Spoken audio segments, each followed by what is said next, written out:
Proclamação. Os céus e a terra tomo hoje por testemunhas contra vós, de que te tenho proposto a vida e a morte, a bênção e a maldição. Escolhe, pois, a vida, para que vivas tu e a tua descendência. Deuteronômio 30, 19. Carta de ensino à importância de Jerusalém, de Derek Prince. As notícias na imprensa de hoje dedicam mais atenção ao Médio Oriente do que a qualquer outra área da Terra. Aqui estão centrados os problemas e conflitos que poderiam, durante a noite, acender a centelha da Terceira Guerra Mundial. O fator principal que contribuiu para este aumento dramático de atenção sobre o Médio Oriente é o surgimento de Israel como Estado judaico soberano. Incessantemente, a sofrer oposição e ser assaltado desde o seu nascimento, este pequeno Estado judeu tem constantemente confundido os especialistas e radicalmente mudado o equilíbrio militar e político do Médio Oriente. Passei 5 anos do meu serviço militar no Médio Oriente, Egito, Líbia, Sudão e Jerusalém, então chamada Palestina. Isto foi seguido por mais 2 anos de residência na Palestina como civil. Durante esses anos, testemunhei e participei nos tumultuosos eventos dos quais emergiu a presente situação no Médio Oriente. Perto do fim do mandato britânico, em 1948, recebi notificação de que algumas encomendas estavam a aguardar que as fossem buscar na principal agência de correios em Jerusalém. Uma manhã parti para ir buscá-las e levei 2 crianças comigo para ajudar a transportá-las. Quando cheguei ao canto da rua onde ficava a agência, descobrimos que estava sob o fogo de um atirador árabe. Nessa altura, a comida já estava a ficar tão escassa em Jerusalém que não nos podíamos dar o luxo de deixar as encomendas lá. Não havia nada que se pudesse fazer a não ser dar uma corrida, assim como várias pessoas fizeram à nossa frente. Nós corremos até a beira da rua como coelhos para sua toca e chegamos à porta da agência das encomendas sem respiração, mas ilesos. Para lá da porta, um polícia britânico da polícia da Palestina estava de serviço. Ele parecia de alguma maneira assustado, pois uma bala do atirador tinha acabado de passar através de um painel de vidro na entrada junto da qual ele estava. Por algum tempo ficamos na agência das encomendas, a recuperar a nossa respiração e a acalmar os nossos nervos. Então o polícia britânico, cautelosamente, estendeu a mão para abrir a porta e fazer um balanço da situação. Depois de algum tempo, ele acenou-me para junto de si e mostrou-me onde estava localizado o atirador, a cerca de 300 metros de distância, no extremo oposto da rua por onde tínhamos vindo. Uma caça-mata de betão tinha sido construída na rua pelos árabes. Na nossa direção tinha uma estreita fenda horizontal na casa-mata, e nessa fenda repousava o cano de uma espingarda. O polícia e eu observamos durante algum tempo como se movia a espingarda de um lado da fenda para o outro, à medida que o atirador procurava um alvo. Por fim, as formalidades relacionadas com o levantar das encomendas estavam completas. Elas foram-nos entregues e nós retiramos-nos por uma rota diferente daquela pela qual tínhamos vindo. Deslizamos rapidamente pela esquina da agência e tomamos um caminho estreito e íngreme através de um terreno baldio que nos trouxe até uma rua onde estávamos abrigados do atirador. Assim que saímos, ouvi o oficial árabe encarregado da agência das encomendas anunciar que, por causa do atirador, ele ia fechar o seu departamento. O polícia britânico permaneceu passivamente de pé junto à porta. Tanto quanto sei, aquele particular departamento da estação dos Correios não voltou a abrir por mais de algumas horas antes do término do mandato britânico. Evidentemente, qualquer avaliação válida da situação geral no Médio Oriente deve primeiro explorar o papel único que Israel representou e continua a representar. Em seguida, há alguns fatos relevantes que dizem respeito ao significado bíblico de Jerusalém, no que se refere a Israel dos dias de hoje, e mais especificamente, eu mostro as razões pelas quais nunca deverá ser exigido a Israel o consentimento para um governo dividido de Jerusalém, central na história. Jerusalém tem um lugar único na história de Israel, não compartilhado por nenhuma outra nação do mundo. Foi lá que Deus ordenou a Davi que adquirisse o terreno que foi destinado a ser o local do templo. Então, o anjo do Senhor ordenou a Gade que dissesse a Davi para subir e levantar um altar ao Senhor na eira de Ornã, o Jebuseu. E Davi deu a Ornã, por aquele lugar, o peso de 600 siclos de ouro.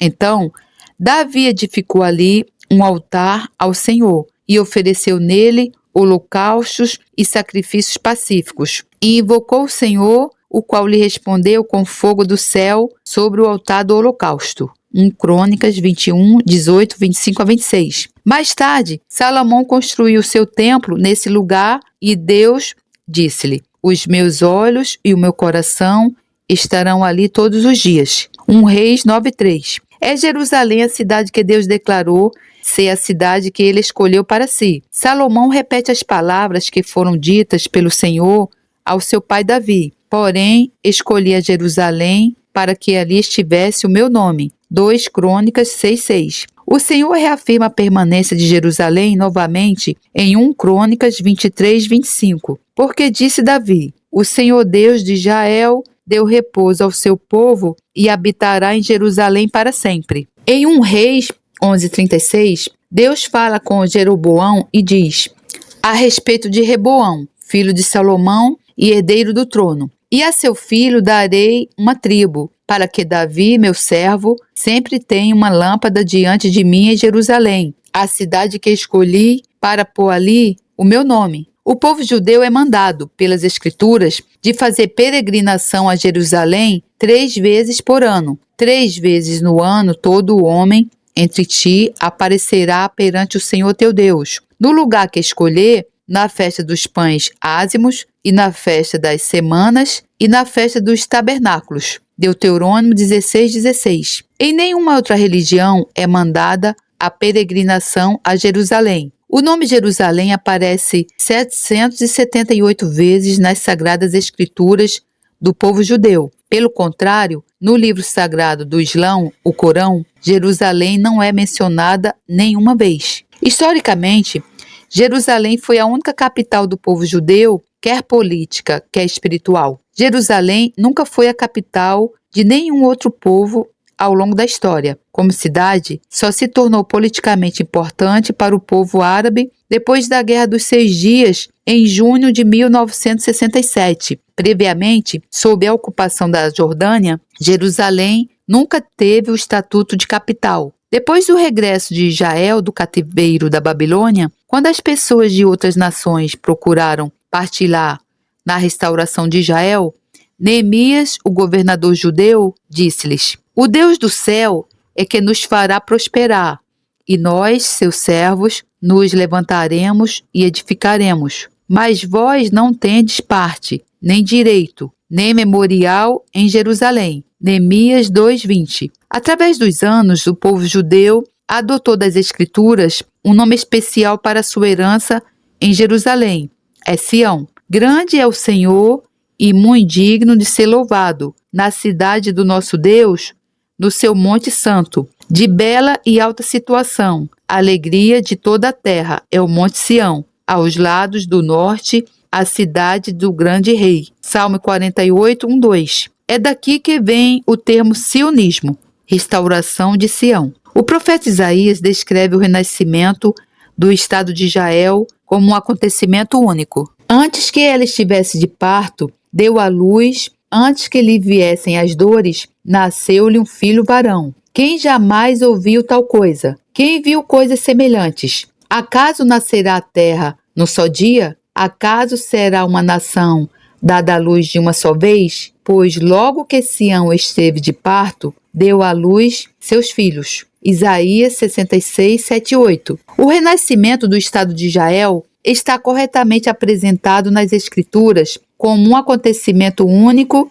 e sem paralelo na história. Num só dia, 15 de maio de 1948, Israel emergiu como uma nação completa com todas as suas funções: exército, marinha, força aérea, um avião, parlamento, força policial, sistemas médicos e educacionais, etc. Eu não conheço nenhuma outra nação na história que tenha tido um renascimento semelhante. É impressionante tentar imaginar as consequências de uma oposição a tal ato soberano de Deus. O regresso do Senhor. A restauração de Sião é vista como um prelúdio do regresso do Senhor na sua glória. Quando o Senhor edificar Sião, aparecerá na sua glória. Salmo 102:16. Todas as previsões das Escrituras e todos os desenvolvimentos da história atual combinam-se para focarmos a nossa atenção no evento iminente de importância única: o regresso do Senhor Jesus em poder e glória. Isto dá especial significado ao drama previsto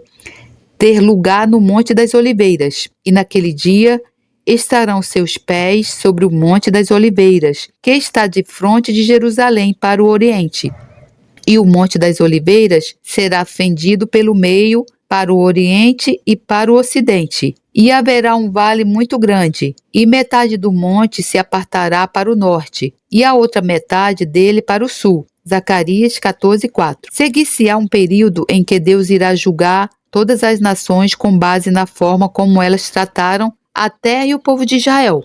Pois eis que naqueles dias e naquele tempo, em que eu restaurar os exilados de Judá e de Jerusalém, congregarei todas as nações, e as farei descer ao vale de Jeosafá, e ali com elas entrarei em juízo, por causa do meu povo e da minha herança, Israel, a quem elas espalharam por entre as nações, repartiram a minha terra. Joel 3:1-2.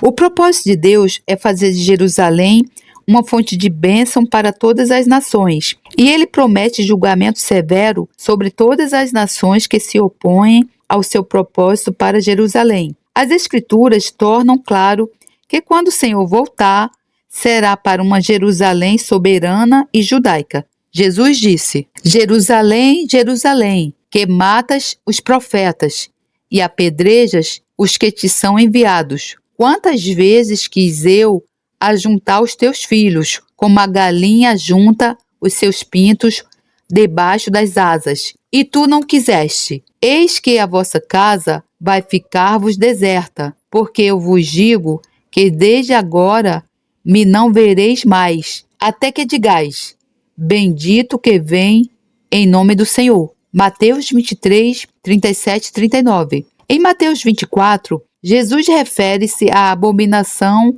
da desolação, versículo 15, de que fala o profeta Daniel. Ele então diz: então, os que estiverem na Judéia, fujam para os montes. Orai para que a vossa fuga não aconteça no inverno nem no sábado. Versículo 16-20. O aviso contra a fuga no sábado assume que Jerusalém estará sob as regras dos judeus, que proibirão a operação de quaisquer transportes públicos ou locais de comércio, tais como postos de combustível e bancos. Só sob a jurisdição de um governo judeu, isso seria um problema. Aqui fica a minha conclusão, em poucas palavras. No eterno conselho de Deus, ele determinou fazer de Jerusalém a questão decisiva pela qual ele irá lidar com as nações. Essas nações que se alinham com os propósitos de Deus para Jerusalém receberão a sua bênção. Mas aquelas que seguirem uma política em oposição aos propósitos de Deus serão tratados severamente. Convido a orar para que essa sabedoria divina, discernimento e compreensão possa fazer parte de todos os que ocupam cargos de influência sobre as questões do Médio Oriente. E ao nosso Senhor Jesus Cristo, profunda honra e esplendorosa glória ao Rei de todos os tempos, Deus único, imortal, invisível, sempre e sempre. Amém.